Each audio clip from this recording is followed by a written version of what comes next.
பெரம்பலூர் அரசு தலைமை மருத்துவமனையில் அறுவை சிகிச்சை அறையை சுத்தம் செய்து கொண்டிருந்த 13 தூய்மை பணியாளர்கள் அடுத்தடுத்து மயங்கி விழுந்ததால் பரபரப்பு ஏற்பட்டது.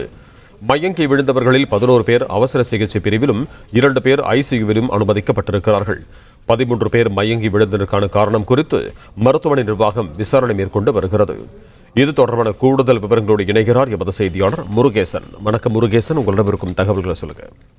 நிச்சயமாக ரஞ்சித். பெரம்பலூர் மாவட்ட அரசு தலைமை மருத்துவமனையில QPMS என்ற தனியார் நிறுவனத்தின் சார்பில் ஒப்பந்த அடிப்படையில் 100க்கும் மேற்பட்ட பணியாளர்கள் பணிபுரிந்து வருகின்றனர். இந்த நிலையில பெரம்பலூர் மாவட்ட அரசு தலைமை மருத்துவமனை வளாகத்தில் இருக்கிற 5க்கும் மேற்பட்ட அறுவை சிகிச்சை அரங்குகளை ஒவ்வொரு வாரமும் தூய்மைப்படுத்தும் பணியில் இந்த ஒப்பந்த அடிப்படையில் பணியாற்றும் பணியாளர்கள் ஈடுபடுத்தப்படுவார்கள்.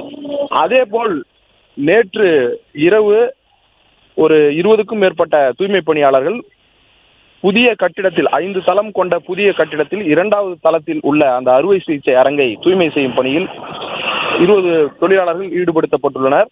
இந்நிலையில பணியை தொடங்கிய சிறிது நேரத்திலேயே அடுத்தடுத்து அந்த தொழிலாளர்கள் ஒருவராக மயங்கி விழுந்துள்ளனர். இதனை அறிந்து அருகில் இருந்த பணியாளர்கள், மருத்துவமனை பணியாளர்கள் ஒன்றையாக ஓடி வந்து உதவிக்கு ஆட்களை அளித்து அந்த மயங்கி விழுந்த பணியாளர்களை அவசர சிகிச்சை பிரிவில் அனுமதித்தனர். அதனைத் தொடர்ந்து தீவிர சிகிச்சை பிரிவில் 2 தூய்மை பணியாளர்களும், அவசர சிகிச்சை பிரிவில் 10 தூய்மை பணியாளர்களும் என மொத்தம் 13 பேர் சிகிச்சை பெற்று வருகின்றனர்.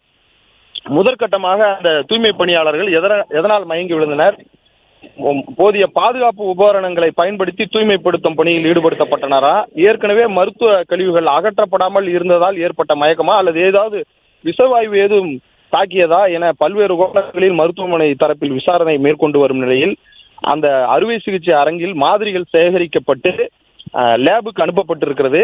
எதனால் மயக்கம் ஏற்பட்டது, எந்த மாதிரியான விஷவாயுவோ அல்லது வேற ஏதாவது காரணத்தினால ஏற்பட்டதா என விசாரணை நடைபெற்று வருகிறது. அதே போல மயக்கமடைந்து விளைந்த அந்த தூய்மை பணியாளர்களிடம் மருத்துவமனை தரப்பில் விசாரணை நடத்தப்பட்டு வருகிறது. தற்போது அந்த மயங்கி விழுந்த அனைத்து தொழிலாளர்களும் நலமுடன் இருக்கின்றனர். இது குறித்து மருத்துவமனை தரப்பில் எவ்வித விளக்கமும் இதுவரை அளிக்கப்படவில்லை. நன்றி முருகேசன், உங்க தகவல்களுக்கு. பிளே ஸ்டோர் மற்றும் ஆப் ஸ்டோரில் இருந்து பாலிமர் செயலியை QR கோடு மூலம் பதிவிறக்கம் செய்யுங்கள். செய்திகளை உடனுக்குடன் பெறுங்கள்.